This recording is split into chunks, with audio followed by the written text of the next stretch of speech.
tous et bienvenue dans le 12-45. Nous sommes le mercredi 9 août. Voici les titres. Des militaires de l'opération Sentinelle renversés par une voiture ce matin à Levallois-Perret. 6 soldats ont été blessés, un acte a priori volontaire.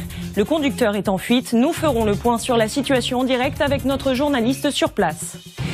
Je vous le disais en titre, un véhicule a foncé ce matin sur des militaires de l'opération Sentinelle à Levallois-Perret.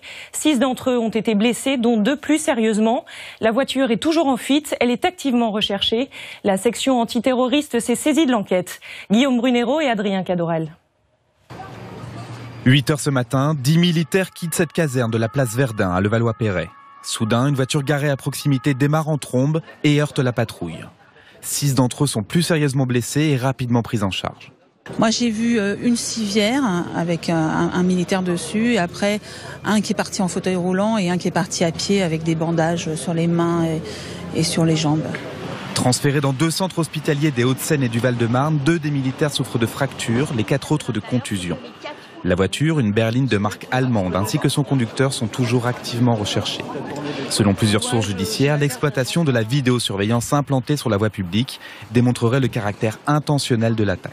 Ces derniers mois ont démontré que les forces de sécurité en général, police, gendarmerie et militaires, faisaient l'objet d'attaques très ciblées. On sait que Daesh avait lancé un appel à s'en prendre aux représentants de l'État français. Depuis 2012, c'est la 13e attaque ayant visé les forces de l'ordre. 9 policiers et militaires ont perdu la vie.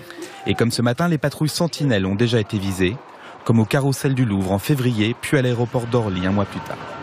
Le parquet de Paris a ouvert ce matin une enquête pour tentative d'assassinat sur personne dépositaire de la force publique. Elle a été confiée à la Direction générale de la sécurité intérieure.